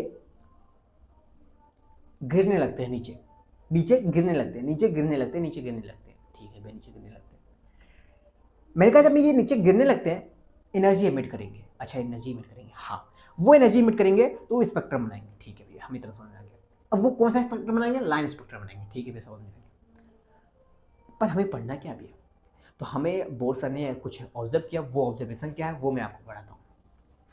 बोर सर ने कहा कि ये जो गिरने का जो पैटर्न है इनका, हाँ, ये कुछ अजीब ही है। मैंने कहा सर क्या मतलब ये अजीब ही है, कह रहे हैं ये इन्फाइनाइट से डायरेक्टली 1 पे गिर सकते हैं। मैंने कहा सर ये इन्फाइनाइट से डायरेक्टली 1 पे गिर सकते हैं, कह रहे हैं हाँ, कह रहे हैं ये कुछ ऑर्बिट से लेके कहीं से लेके कहीं गिर सकते हैं, कहीं से लेके कहीं गिर सकते हैं, कहीं से लेके कहीं गिर सकते हैं, मतलब कि 5 से लेके 4 पे गिर सकते हैं, 5 से लेके 1 पे गिर सकते हैं, 4 से लेके 1 पे गिर सकते हैं, 3 से लेके 1 पे गिर सकते हैं, 2 से लेके 1 पे गिर सकते हैं। क्या मतलब, मतलब कि ये डायरेक्टली भी गिर सकते हैं, ये तो मतलब डायरेक्टली टक ऐसा गिर जाए, यानी नहीं तो क्या कर देंगे, डायरेक्टली ना गिरे तो कभी कभी ये 5वें गिरेंगे, 6वें गिरेंगे, 7वें गिरेंगे, फिर से टक टक टक टक टक टक फिर 1 पे आएंगे, फिर टक टक टक टक 1 पे आएंगे, टक टक टक टक 1 पे आएंगे, कोई टक नीचे, कोई टक नीचे। कुछ एटम ऐसे रहेंगे, कुछ इलेक्ट्रॉन ऐसे रहेंगे जो डायरेक्टली नीचे गिरेंगे, कुछ ऐसे रहेंगे जो डायरेक्टली नीचे नहीं गिरेंगे। अच्छा, डायरेक्टली नहीं गिरेंगे, नीचे नहीं गिरेंगे, मैं कहा नहीं। उन्होंने कहा, सर ने कहा, कह रहे कुछ इनका पैटर्न है गिरने का। मैंने कहा सर पैटर्न है, ये सीरीज के फॉर्म में गिरते हैं। मैंने कहा सर सीरीज के फॉर्म में गिरते हैं, कह रहे हाँ, ये सीरीज के फॉर्म में गिरते हैं। मैंने कहा सर सीरीज के फॉर्म में, कह रहे हाँ, ये सीरीज के फॉर्म में गिरते हैं।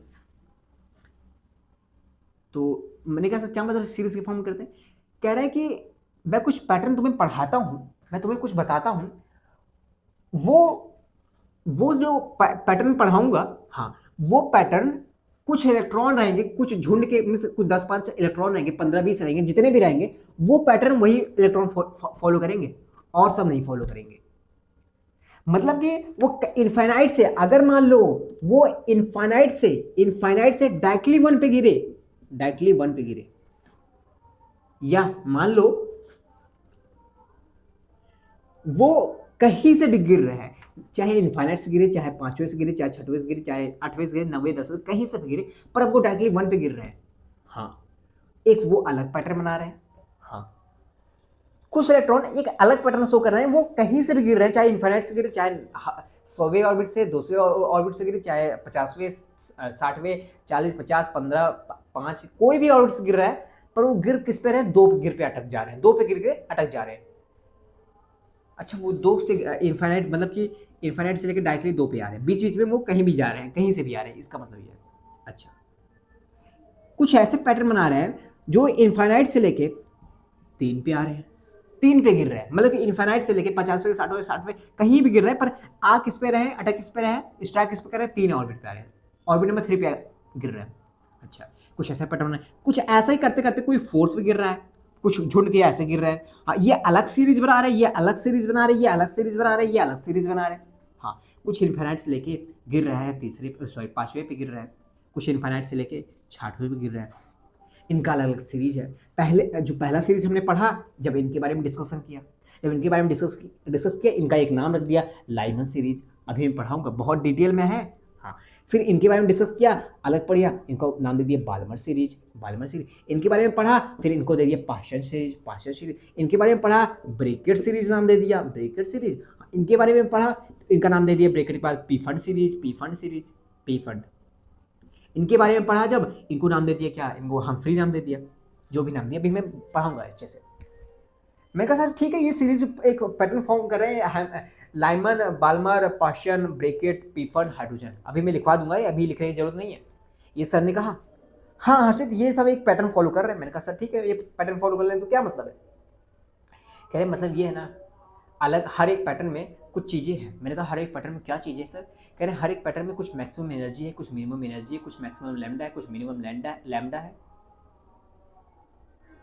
मैंने कहा सर ये सारी चीज़ें आपने पढ़ी? कह रहे हाँ ये सब चीज़ें मैं पढ़ी। मैंने कहा सर आपने पढ़ी मतलब कि आप सबको पढ़ाओगे? हाँ हमें भी पढ़ाओगे, और मतलब हम हमारे ऊपर बर्डन बड़ा करोगे? कह रहे हाँ अब मैंने पढ़ रखी है तो तुम्हें पढ़ाऊँगा, अब मैंने पढ़ रखी है तो मैं तुम्हें भी पढ़ाऊँगा, ठीक है ना?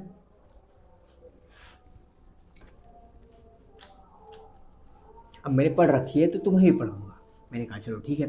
तो उसी पे आते हैं, उन्होंने कहा कि चलो हम पढ़ते हैं पहले लाइमन सीरीज को। लाइमन सीरीज के बारे में क्या कहा? कह रहे हैं बहुत सारे ऑर्बिट है, मान लो बहुत सारे ऑर्बिट है। हाँ ये किसके ऑर्बिट है? हाइड्रोजन के ऑर्बिट है, सिंगल इलेक्ट्रॉन सिस्टम के ऑर्बिट है। हाँ ठीक है, हाइड्रोजन के, ठीक है ना? हाँ हाइड्रोजन में एक इलेक्ट्रॉन होते हैं। हाँ ये ऑर्बिट नंबर 1 हो गया, ये 2 3 4 ऐसे करके इन्फाइनाइट ऑर्बिट। हाँ इन्फाइनाइट ऑर्बिट। हाँ कह रहे हैं इलेक्ट्रॉन कहीं भी गिरे, कहीं से भी गिरे 1 पे आए, कहीं से भी गिरे 1 पे आए, कहीं से भी गिरे 1 पे आए, कहीं से भी गिरे 1 पे आए, कहीं से भी गिरे 1 से आए। अगर ऐसे जो कुछ झुंड, ऐसे जो सीरीज, हाँ ऐसे कुछ झुंड जो भी कहीं से भी गिरे, चाहे इन्फाइनाइट से गिरे 1 पे गिर रहे हैं, चाहे 4 से गिरे 1 पे गिर रहे हैं, चाहे 3 से गिरे 1 पे गिर रहे हैं, चाहे 2 से गिरे 1 पे गिर रहे हैं, जो 1 पे गिर रहे हैं डायरेक्टली मीन्स जो ये क्या हो जाएगा? N2 हो जाएगा, ये N1 हो जाएगा। N1 की वैल्यू हमेशा फिक्स है कि वो 1 पे गिरेंगे। हाँ N2 की वैल्यू वो 2 से भी गिर सकते हैं, 2 से 3 से 4 से 5 से, चाहे इन्फाइनाइट से। चाहे वो 2 से गिरे, चाहे 3 से गिरे, चाहे 4 से गिरे, चाहे 5 से, 6 से, 7 8 9 10, चाहे इन्फाइनाइट से, वो ओवरऑल लास्ट में गिर कहाँ पे रहे? N1 पे। हाँ जो ऐसा झुंड रहेंगे, जो ऐसे पैटर्न फॉलो करेंगे, हम उनको बोल देंगे लाइमन सीरीज। हम उन झुंड के नाम को, एक उनके पैटर्न को नाम दे देंगे एक लाइमन सीरीज। मैंने कहा सर लाइमन सीरीज? कह रहे हाँ। मैंने कहा सर ठीक है लाइमन सीरीज तो क्या हुआ सर? कह रहे हैं लाइमन सीरीज। मैंने कहा सर तो क्या हुआ इसका नाम? कह रहे हैं लाइमन सीरीज, जो कुछ हुआ। मैंने कहा सर और आप कुछ बोल रहे थे ना कि इनकी कुछ एनर्जी होगी? कह रहे हैं हाँ अर्षित इनकी कुछ एनर्जी भी होगी। मैंने कहा सर एनर्जी क्या होगी? कह रहे हैं कि 2 एनर्जी हो सकती है, या तो ई मैक्सिमम या तो ई मिनिमम। हमें 2 एनर्जी ध्यान रखनी है, ई मैक्सिमम एनर्जी या ई मिनिमम एनर्जी। मैंने कहा ई मैक्सिमम एनर्जी कब निकलेगा, ई मिनिमम एनर्जी कब निकलेगा? निकालने का तरीका बता दे रहा हूँ, ठीक है? आप हमेशा सब में निकालोगे, सारी सीरीज में निकाल लोगे। इनफैक्ट आप कोई भी सीरीज अपने मन से बनाओगे उसका भी एनर्जी निकाल लोगे, ठीक है ना? तो मैंने कहा सर ई मैक्सिमम कब बनेगा? कह रहे हैं ई मैक्सिमम तब बनेगा जब इलेक्ट्रॉन इनफाइनाइट से लेके डायरेक्टली 1 पे गिरे। जब इनफाइनाइट से लेके 1 पे गिरे, हाँ तो वो मैक्सिमम एनर्जी इमिट करेगा। मैक्सिमम एनर्जी जब इनफाइनाइट से लेके 1 पे गिरे। मैंने कहा सर ई मिनिमम? कह रहे हैं ई मिनिमम जब वो मिनिमम ऑर्बिट, यानी कि मान लो वो 2 से लेके 1 पे गिर रहा है, वो 2 से लेके अगर 1 पे गिरेगा वो मिनिमम एनर्जी इमिट करेगा। यहां से लेके यहां पे कर रहा है तो मैक्सिमम एनर्जी इमिट करेगा, पर यहां से 2 से लेके अगर पहले पे गिरा है मिनिमम एनर्जी इमिट करेगा। हाँ बाकी सब वाला वो सब छोड़ो, बाकी सब एनर्जी इमिट करेंगे, पर बात किसकी हो रही है? ई मैक्सिमम ई मिनिमम की, ठीक है भैया। मैं कहा सर ये ई मैक्सिमम कैसे निकलेगा? कह रहे हैं ई मैक्सिमम इनफाइनाइट की वैल्यू क्या होती है? 0 ईवी। हाँ पहले की वैल्यू क्या होती है? 13.6 ईवी माइनस 13.6 ईवी, दोनों का डिफरेंस ले लो। हाँ 0 ईवी माइनस 13.6 ईवी, हाँ इक्वल टू कितना आ गया? 13.6 आ गया, ईवी आ गया। ई मैक्सिमम कितना आ गया? 13.6 आ गया। मैंने कहा सर ई मिनिमम बताओ सर। कह रहे हैं दूसरे ऑर्बिट का एनर्जी क्या होता है? दूसरे ऑर्बिट का होता है माइनस 3.14, हाँ माइनस 13.6 पहले का। हाँ करेंगे, सॉल्व करेंगे, कितना आ जाएगा? 10.2 ईवी आ जाएगा, मतलब ई मिनिमम 10.2 ईवी आ गया। अच्छा सर ये भी निकाल लिया। कह रहे हैं हर से एक चीज़ और निकालना है। मैंने कहा सर और क्या निकालना है? कह रहे हैं लैम्डा मैक्स निकालो। मैंने कहा सर लैम्डा मैक्स? हाँ। कह रहे हैं लैम्डा मिनिमम भी निकालो। मैंने कहा sir lambda max lambda minimum भी निकालो। कह रहे हैं हाँ। मैंने कहा सर लैम्डा मैक्स का मैंने फॉर्मूला पढ़ा है 12,400 अपॉन में डेल्टा ई यानी कि एनर्जी का एक्सचेंज। मैंने कहा सर ठीक है एनर्जी का एक्सचेंज लैम्डा मैक्सिमम रखना है तो ई मैक्सिमम कर दें। कह रहे हैं नहीं, अगर तुम्हें लैम्डा मैक्सिमम निकालना है तो तुम्हें ई मिनिमम रखना पड़ेगा, क्योंकि अगर ई मिनिमम रहेगा नीचे वाली वैल्यू छोटी रहेगी तभी तुम्हारा लैम्डा मैक्स आएगा। मैंने कहा सर ऐसा होता? कह रहे हैं हाँ ई मिनिमम रखो, यानी कि 10.2 रखो। तब ये जो डेल्टा ई है जो कि ईवी में है, वो 10.2 मिनिमम एनर्जी रखोगे तभी ये मैक्सिमम आएगा। मैंने कहा सर ठीक है, ये आप अप्रॉक्सीमेटली 1216 आ जाता है, जो भी आएगा एंगस्ट्रॉम में आएगा। ठीक है, मैंने कहा सर लैम्डा मिनिमम निकालना है, कह रहे लैम्डा मिनिमम, हाँ वही फॉर्मूला 12400 को अपॉन में डेल्टा ई वी। कह रहे डेल्टा ई वी इस बार अगर तुम्हें मिनिमम निकालना है तो मैक्सिमम एनर्जी रखो, बड़ा नीचे वाला बड़ा रहेगा तभी मिनिमम आएगा। मैंने कहा बड़ा रहेगा तो सर 13.6 पुट करते हैं, जो भी आएगा एंगस्ट्रॉम में आएगा। यहाँ से लैम्डा मिनिमम आ गया। अगर तुम्हें लाइमन सीरीज के बारे में ये सारी चीज़ें डिस्कशन हो तो क्या निकाल लोगे? हाँ भी निकाल लेंगे, हमें पढ़ा है। हमने कहा ये सारी सीरीज हमने इसीलिए पढ़ी थी, जो हमने एनर्जी लेवल डायग्राम याद किए थे ना, हाँ इसीलिए हमने याद करवाया था आपको। आई थिंक क्लियर हो? हाँ भैया, मैंने कहा इसी तरीके से चलो बारहमां सीरीज का लिख लेते हैं, फिर पास्चन का लिख लेते हैं, तीन बहुत इंपॉर्टेंट है, ठीक है ना, सबके बारे में लिख लेते हैं। ठीक है, मैंने तुमसे पूछा कि लॉन्गेस्ट वेवलेंथ लाइन क्या होगी। अगर मैंने तुमसे पूछा लॉन्गेस्ट वेवलेंथ लाइन कौन सी होगी, लॉन्गेस्ट वेवलेंथ लाइन यानी कि लॉन्गेस्ट वेवलेंथ, सबसे बड़ी वेवलेंथ कौन सी होगी? सबसे बड़ी वेवलेंथ, हाँ मैंने तुमसे पूछा लॉन्गेस्ट वेवलेंथ, सबसे बड़ी वेवलेंथ, मैंने कहा हाँ सबसे बड़ी वेवलेंथ। सबसे बड़ी वेवलेंथ याद रखना, सबसे बड़ी वेवलेंथ इसका मतलब ये नहीं होता कि जो सबसे बड़ी लाइन ये वाली है ये सबसे बड़ी है, मैंने कहा नहीं सबसे बड़ी नहीं है, लॉन्गेस्ट वेवलेंथ। लॉन्गेस्ट वेवलेंथ किसकी है? लॉन्गेस्ट वेवलेंथ किसकी होगी? जो सबसे मिनिमम एनर्जी होगी। लॉन्गेस्ट वेवलेंथ यानी कि सबसे बड़ी वेवलेंथ किसकी है? सबसे बड़ी वेवलेंथ जो कि मिनिमम एनर्जी की, यानी दो से वन वाला जो है वो लॉन्ग क्या कहते हैं, जो दो से लेके वन तक है, हाँ जो दो से लेके वन तक ट्रांजिशन है, वो जो लाइन है जो दो से लेके वन वाली लाइन है वो लॉन्गेस्ट वेवलेंथ है।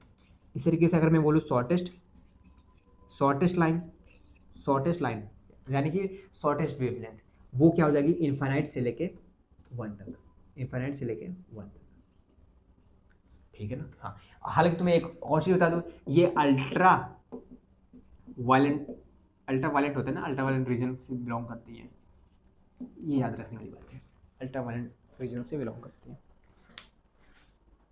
आई थिंक क्लियर हो रहा है? हाँ ये क्लियर हो गया। अगला क्या आ जाएगा? मैंने कहा अगली सीरीज, तो अगली सीरीज ये है कि हमारे सर ने कहा कि वही सेम पैटर्न जो अगला सीरीज होगा, दूसरा सीरीज जो कहीं से भी गिरे टू पे, दूसरे ऑर्बिट पे गिरे, उसको हम बोल देंगे बाल्मर ऑर्बिट, बाल्मर सीरीज बोल देंगे। सर जी ने ये कह दिया, अच्छा उसको बाल्मर सीरीज, मैंने कहा हाँ, उसको उन्होंने बाल्मर सीरीज बोल दिया। चलो ये भी देख लेते हैं।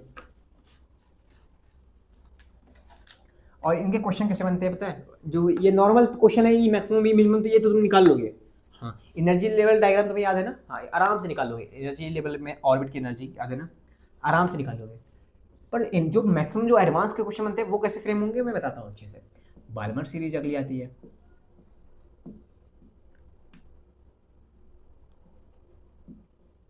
ठीक है।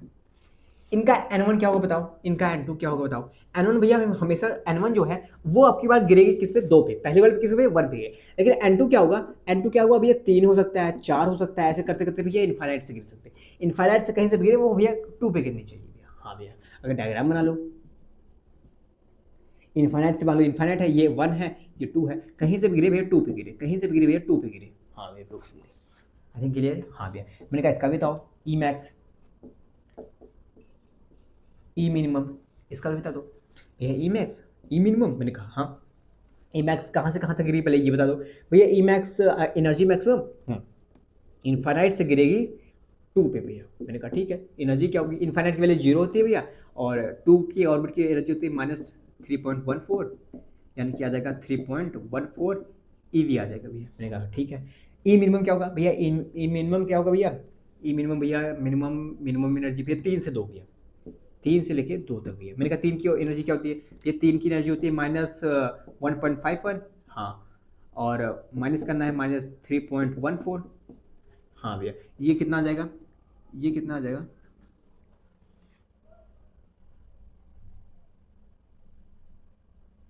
टू पॉइंट समथिंग आ जाएगा ना, जितना भी आ जाए, जो भी आएगा देख लेना, 2.85 जो भी आए, आसपास जो भी आया ना, एक बार चेक कर लेते डायरेक्टली, या कौन कैलकुलेशन करे इतना। मैं कहाँ पे कर दिया था?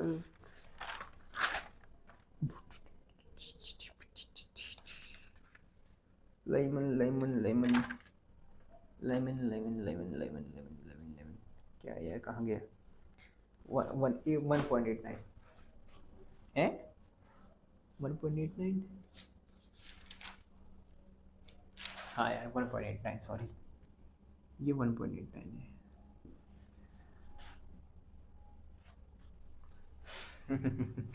इतना पागल है मैं। चलो छोड़ो, लैम्डा मैक्स निकालो, लैम्डा मिनिमम निकालो।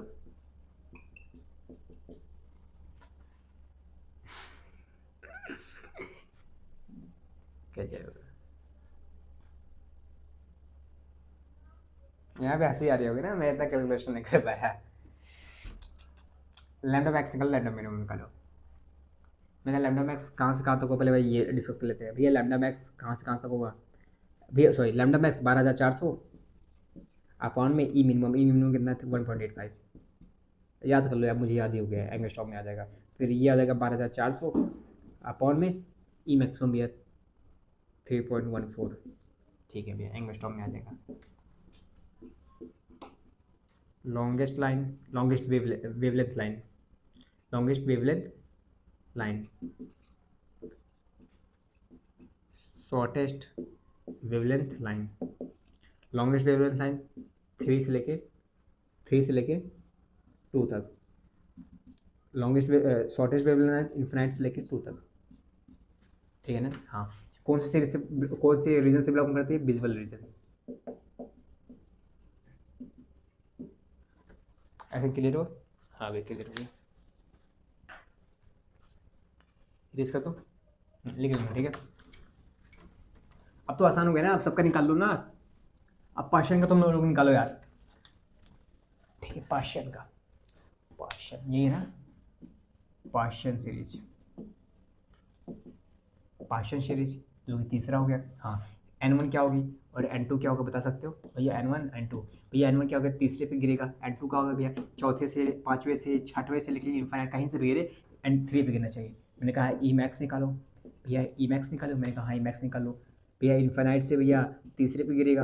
हाँ, तो इन्फाइनाइट की वैल्यू 0 होती है, -1.51। हाँ भैया 1.51 EV। हाँ भैया, और ई मिनिमम भैया, ई मिनिमम ये कहाँ से भैया? 4 से लेके 3 पे गिरेगी। हाँ भैया, 4 की वैल्यू क्या होती है? 0.85 माइनस 0.85 EV माइनस माइनस 1.51। हाँ, ये सॉल्व करने के बाद आ जाएगा 0.66, 0.66 EV आ जाएगा।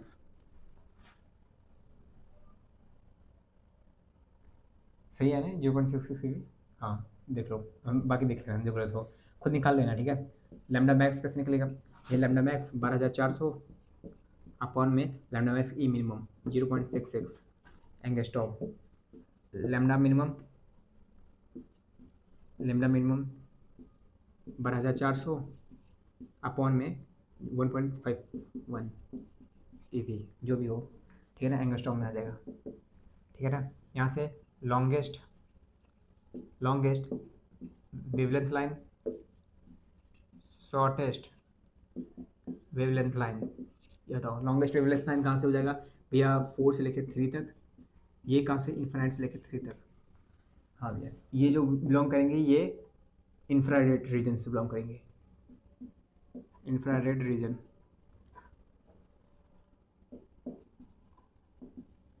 ठीक है भैया, मैंने कहा पार्शियन हो गया। चलो बस एक 3 इंपॉर्टेंट ज़्यादा है, यही 3 से क्वेश्चन ही बनते हैं, पर ठीक है मैं करा देता हूँ।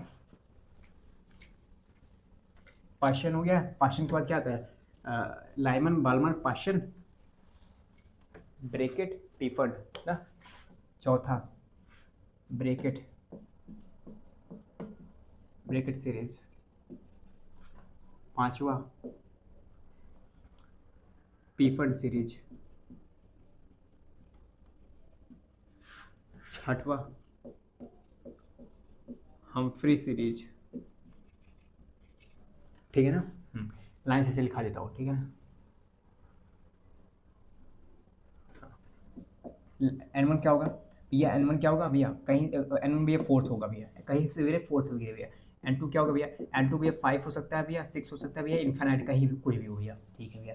ई मैक्स भैया, ई मैक्स यहाँ से निकालना, आप मुझे बताना। ई मिनिमम आप निकालना, ई मिनिमम बताना। लैम्डा मैक्स बताना आप, ठीक है ना, लैम्डा मैक्स बताना, लैम्डा मिनिमम बताना मुझे, हाँ। लॉन्गेस्ट लॉन्गेस्ट लैम्डा लाइन बताना, ठीक है ना। यहाँ से शॉर्टेस्ट लैम्डा लाइन कैलकुलेट बताना, ठीक है। मैं बहुत कुछ बता चुका हूँ आपको डिटेल में, आप इतना आपका वर्क है, ठीक है ना। हाँ, इसमें क्या कहा भैया, भैया N1 की वैल्यू भैया 5 हो जाएगी, N2 की वैल्यू भैया 6 7 कहीं से भी गिरी, इन्फाइनाइट से गिरेगा भैया, ठीक है भैया। ये सारी चीज़ें E max, E minimum, lambda max, lambda minimum, longest line, wavelength line, shortest wavelength line,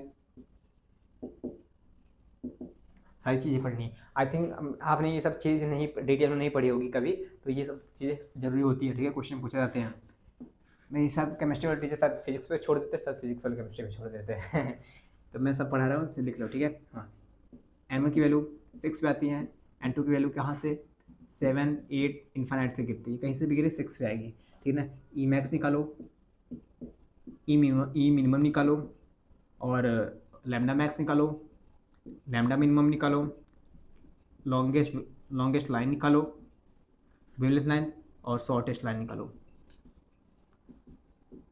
ठीक है ना। हाँ, जो मैंने 3 करवाई उसे 3 तो जरूर कर लेना, वो बहुत याद भी कर लेना, ठीक है ना। याद कर लोगे सही रहेगा, याद क्या करना, बहुत बार करा चुका हूँ, वो याद ही हो जाएगा। 3 करा लेना, ठीक है। आई थिंक सब कुछ विजुअल तो है ना, दिख तो रहा है ना अच्छे से, हाँ दिख तो रहा है, बस लाइटिंग थोड़ा ख़राब है, लाइटिंग को इग्नोर करना, ठीक है ना। बाकी मैं तुम्हें कुछ और बताऊंगा, और कुछ एक अच्छा लेवल का प्रॉब्लम सॉल्व करने का एक तरीका बताऊंगा, और इतना मैंने क्यों पढ़ाया, और आपको यहाँ से क्या सीखना है भैया, क्योंकि ये तो सब चीज़ सब लोग सीख रहे हैं, सारे बच्चे पढ़ रहे हैं, तो क्या सबका नंबर आ जाएगा। मैंने कहा नहीं, नंबर कुछ लोगों का आएगा भैया, नंबर कुछ लोगों किस में आएगा भैया, किसका आएगा भैया, मैं कुछ तरीका मैं बता रहा हूँ। जैसे कि मैंने अभी मैंने पार्शियल सॉरी मैंने स्टार्ट किया था ये लाइमन सीरीज से, मैंने कहा लाइमन सीरीज से स्टार्ट किया था, हाँ भैया लाइमन सीरीज से स्टार्ट किया था। उसके बाद भैया आया था बाल्मर सीरीज, उसके बाद भैया पार्शियल सीरीज, उसके बाद भैया क्या आया था, उसके बाद भैया आया था ब्रैकेट सीरीज, उसके बाद भैया आया था पीफर्ड सीरीज, भैया उसके बाद आया था भैया हम्फ्री सीरीज, ठीक है ना। हाँ, मैंने कहा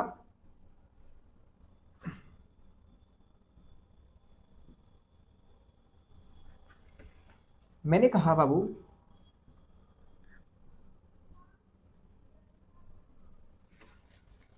मैंने कहा कुछ इनका मैक्सिमम एनर्जी, कुछ इनका मिनिमम एनर्जी निकलवाया था। हाँ, मैं कहा जो लाइमन सीरीज का जो मैक्सिमम एनर्जी होता था वो होता था 13.6, हाँ। जो मिनिमम एनर्जी होता था वो होता क्या था वो क्या होता था, वो 10.2 होता था ईवी, हाँ।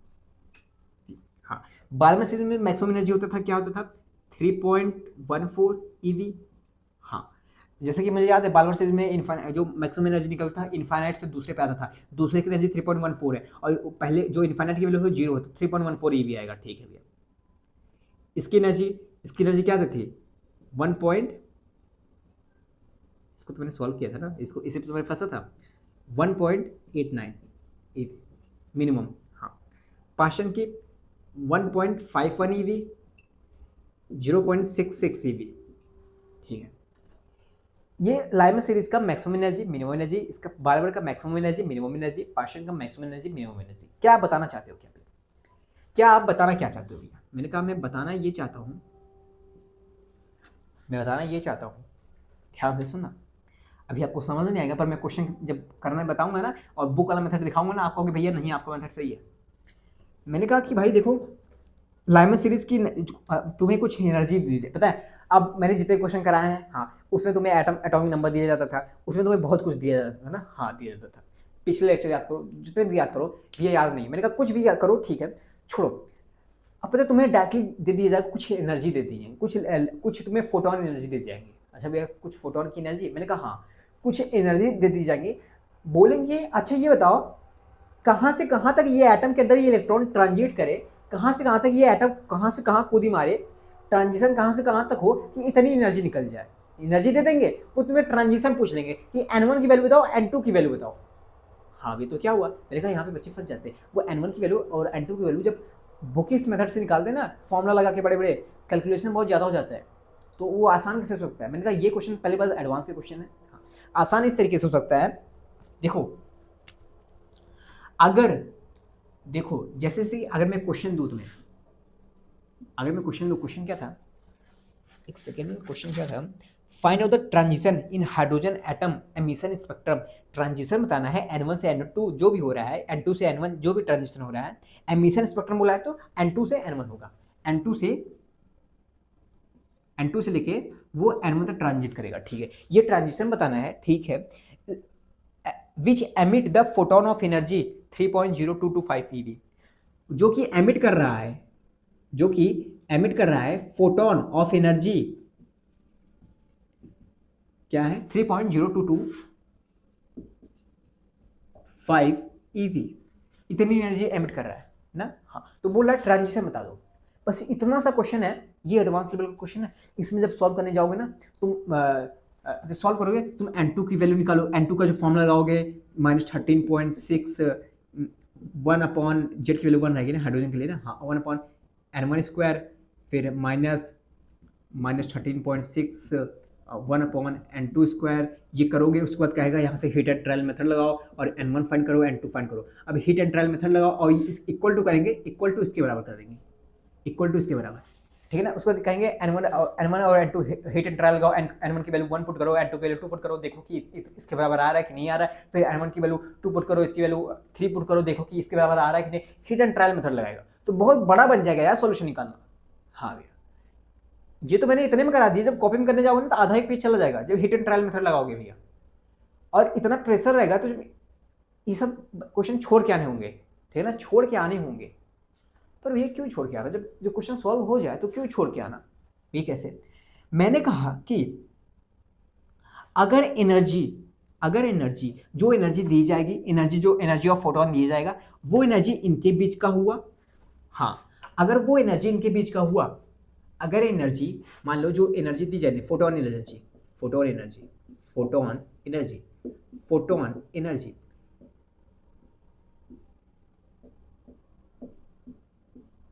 अगर फोटोन एनर्जी बड़ी हो 10.2 से और छोटी हो और या तो बराबर हो 13.6 से, हाँ अगर फोटोन एनर्जी बराबर, तो वो कौन सी सीरीज से बिलोंग कर रहा है भैया, वो बिलोंग कर रहा है लाइमन सीरीज से। मैंने कहा ठीक है, मैं थ्योरी पढ़ा रहा हूँ उसके बाद आसान हो जाएंगे भैया, वो लाइमन सीरीज से बिलोंग कर रहा है। मैंने कहा ठीक है लाइमन सीरीज से बिलोंग कर रहा है, कोई बात नहीं। हाँ भैया वो कौन से बिलोंग कर रहा है, लाइमन सीरीज, आप लिख लेना लाइमन सीरीज, यहाँ पे करके लिख लेना।